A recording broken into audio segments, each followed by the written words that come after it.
Pemirsa, Pemprov DKI Jakarta telah mengeluarkan Pergub nomor 47 tahun 2020 tentang pembatasan sosial berskala besar untuk mengendalikan penularan COVID-19.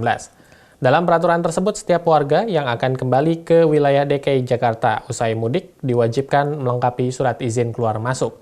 Berikut keterangan langsung dari Gubernur DKI Jakarta Anies Baswedan dari Gedung BNPB Jakarta.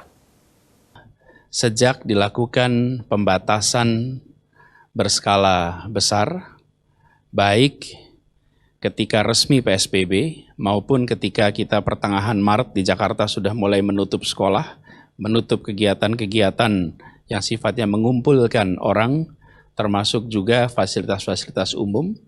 Selama 2 bulan lebih ini, Jakarta telah menunjukkan kemajuan yang sangat signifikan.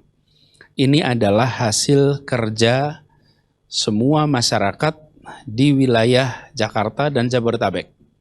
Karena virusnya menular melalui pertemuan, karena itu pertemuannya dikurangi, pertemuannya ditiadakan agar mengurangi penularan, agar meniadakan penularan. Dan pertemuan ini adalah pertemuan ekonomi, pertemuan sosial, pertemuan budaya, termasuk pertemuan keagamaan.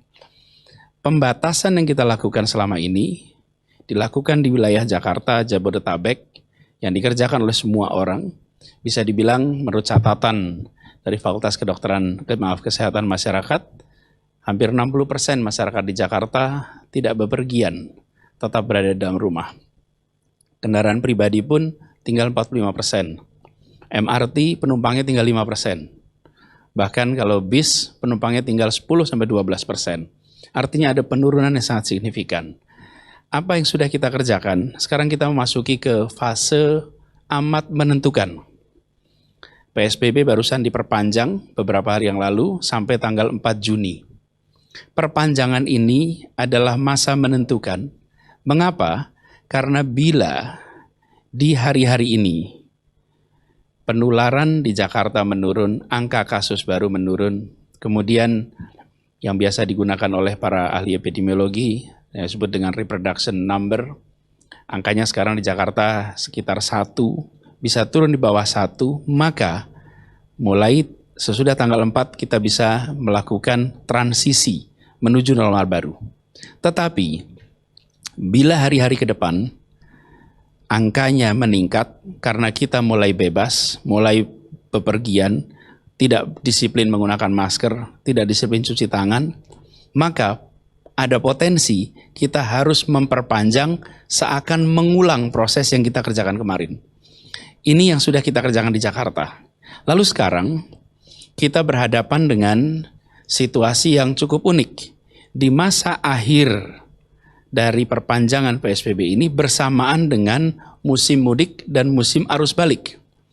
Karena itulah Pemprov DKI Jakarta membuat ketentuan bahwa semua orang yang akan bepergian harus mendapatkan izin, dan yang bepergian adalah orang-orang yang memang bekerja di 11 sektor yang diizinkan. Ada sektor kesehatan, pangan, energi, komunikasi, keuangan, logistik, konstruksi, perhotelan, industri strategis. Ini adalah sektor-sektor yang memang diizinkan bepergian. Karena kebijakannya tegas. Seperti itu tulis di sini, tidak mudik. Jadi yang bepergian adalah karena kedinasan. Nah, begitu juga dengan yang akan masuk Jakarta. Yang diizinkan masuk ke Jakarta adalah mereka-mereka yang karena pekerjaannya mengharuskan berada di Jakarta di sektor yang diizinkan. Ketentuan ini akan dilaksanakan secara bersama-sama. Dan kita merujuk kepada surat edaran nomor 4 dari Ketua Gugus Tugas Percepatan Penanganan COVID. Persyaratannya merujuk ke sana. Karena itu, saya ingin sampaikan kepada seluruh masyarakat. Sejak pertengahan bulan Ramadan sudah disampaikan, tetaplah tinggal di Jakarta. Karena bila meninggalkan Jakarta, belum tentu bisa kembali dengan cepat. Dan kita akan melaksanakan aturan ini secara tegas. Bekerja bersama, jajaran kepolisian, TNI, dan Pemprov, menjaga perbatasan-perbatasan. Ada lebih dari 10 titik, dan semua titik-titik masuk di Jabodetabek ini akan ada pemeriksaan. Mereka yang tidak memiliki surat izin keluar masuk tidak akan dibolehkan untuk lewat. Dan persyaratan ini harus dipenuhi bagi masyarakat yang membutuhkan. Ini alamatnya, yaitu Corona, kemudian jakarta.go.id. Di website ini Anda bisa mendapatkan informasi cara mendapatkan surat izin keluar masuk. Di antaranya adalah surat keterangan sehat yang harus diikuti dengan menggunakan tes yang tadi telah disampaikan oleh Bapak Ketua.